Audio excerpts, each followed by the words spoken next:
Magandang araw mga bata. So, una, tumayo muna ang lahat para sa panalangin. So, sa ngalan ng Ama, ng Anak, ng Espiritu Santo. Amen. Amen. Sa ngalan ng Ama, ng Anak, ng Espiritu Santo. Amen.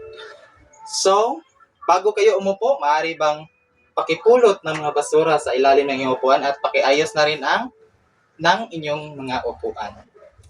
So, meron bang lumiban sa ating klase ngayong araw? O wala, mabuti naman kung ganon. Bago po makalimutan, maaari bang pakipasa muna ang inyong takdang aralin. So, sino ang nakakatanda sa tinalakay natin ng nakaraan? Tama, ito ay tungkol sa komunidad. Tama. So, ngayon ay makikita ko na video at obserbahan niyo kung sino-sino ang mga nabanggit sa video.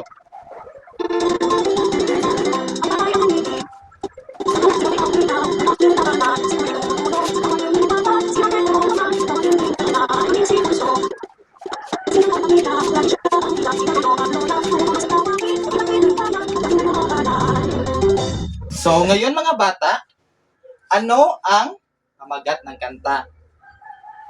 So, tama, ang pamagat ng kanta ay ang aking pamilya.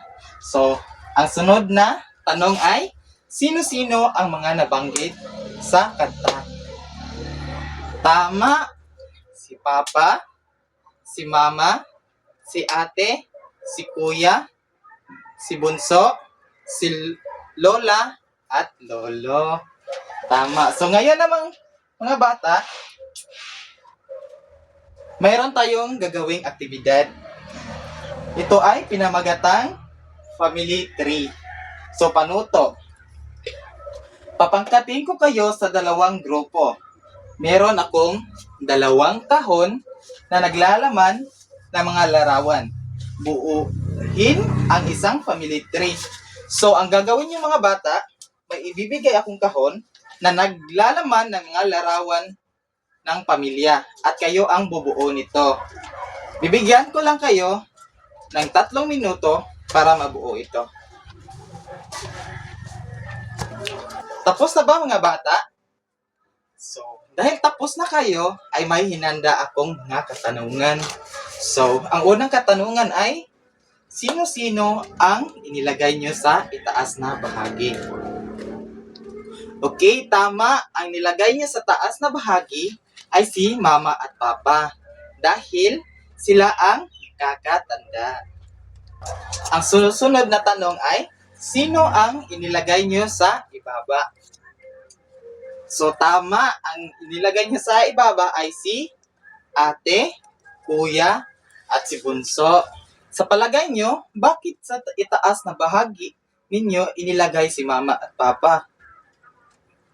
Tama, dahil sila ang inyong magulang o ang ating magulang. At ngayon, dahil nasagot nyo na ang aking mga katanungan, ngayon naman ay dadako na tayo sa bago nating tatalakayin. So, bago tayo dumako sa ating bagong tatalakayin, kayong mag-aaral ay inaasahang mauunawaan ang mga miyembro ng isang pamilya. Magkakagawa ng isang family tree. Mabibigyang halaga ang bawat miyembro ng isang pamilya na ipapamalas ang pagmamahal sa isang pamilya. So, ang ating bagong tatalakayin ngayong araw ay tungkol sa ang kwento ng aking pamilya. So, una is ang ama o haligi ng tahanan. Kadalasang tinitingnan bilang ulo ng pamilya. Kasama sa kaniyang mga tradisyonal na tungkulin ang pagiging isang tagapagkaloob na nagtatrabaho upang matugunan ang mga pangunahing pangangailangan at isang tagapagtanggol na tumitiyak sa kaligtasan ng isang pamilya. So ang una is ang ama o haligi ng tahanan or si Papa. So si Papa is siya ang taga-provide sa atong needs, sa atong mga pangangailangan, sa atong mga palitunon. Siya ang mo-provide and siya ang mo-work. Then, siya po'y magpapanatiling ligtas ang ating pamilya. So, sunod is si ina o ilaw ng tahanan. Madalas na itinuturing pundasyon o tagapagpamahala ng tahanan. Kasama sa kaniyang mga tungkulin ang pangunahing tagapag-alaga, tagapag-ayos ng sambahayan at emosyonal na taga-suporta. So, base sa ating history, ang mga babae noon ay nilalagay lang sa mga gawaing bahay. But ngayon naman, may mga babae na o may mga ina na nagtatrabaho at nagpo-provide sa kanilang pamilya. Ang susunod naman ay kapatid na lalaki o si kuya. Bilang isang kapatid na lalaki, kasama sa kanyang tungkulin ang pagiging isang kasama at pagbibigay ng emosyonal na suporta at pagganyak.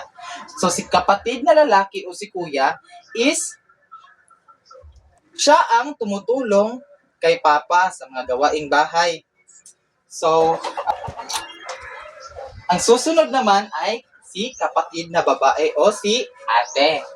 Bilang isang babaeng kapatid, karaniwan siyang nagsisilbing tagapag-alaga at katulong na tumutulong sa kanyang ina sa mga tungkulin sa bahay at pag-alaga sa bata. So,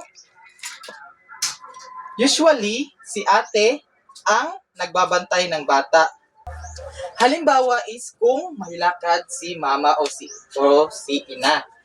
So, ang bata ay ibinibilin sa kanyang ate. So, ang susunod naman ay si sanggol o si bunso. Ang papel ng sanggol ay isang kabuuang pag-asa, umaasa sa mga matatanda para sa kaligtasan, kabilang ang pagpapakain, paglilinis, at emosyonal na regulasyon. So, si sanggol o si bunso is siya ang pinakabatang kapatid. Then, siya din ay nakadepende pa sa kanyang mga magulang, kagaya ni mama, papa, ate, at kuya. So, naiintindihan niyo ba mga bata? Mabuti naman kung gano'n. Ngayon naman, dahil naiintindihan niyo na ang bagong nating tinalakay, ngayon naman ay magbibigay ako ng bagong aktibidad. So, papangkatin ko kayo sa dalawang grupo. Ito ang pangkat 1 at ito ang pangkat 2. So, ang gagawin nyo ay gumawa ng isang maikling pagsasadula na nagrepresentar sa bawat miyembro ng pamilya. Ang inyong pagsasadula ay maaaring umabot sa 2 minuto bawat grupo. Bibigyan ko lang kayo ng 3 minuto para sa paghahanda. Magaling mga bata na ipapakita nyo ng maayos ang inyong pagsasadula. So ngayon naman ay may ibibigay akong pagsusulit upang masukat ko kung nakikinig ba kayo o naiintindihan nyo talaga ang tinalakay natin ngayong araw.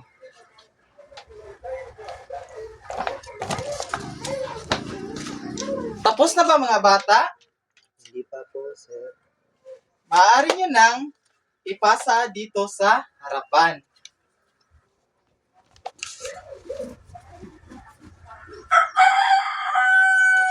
Ngayon naman, para sa inyong takdang aralin, sumulat ng 2 mga halimbawa na ginagawa ng bawat pamilya.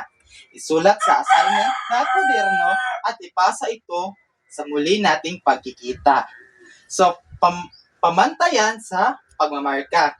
Mga halimbawa, 15%, kalinisan sa pagsulat, 5%, kabuuan, 20 na puntos. Naiintindihan niyo ba mga bata? Mabuti naman kung ganon. Kung ano ang puno, siya ring bunga. Kaya mga bata, makinig sa ating magulang dahil ito rin ay nakakabuti sa ating kinabukasan. Yun lamang, salamat sa pakikinig at magkikita-kita tayo sa sunod nating pagkikita.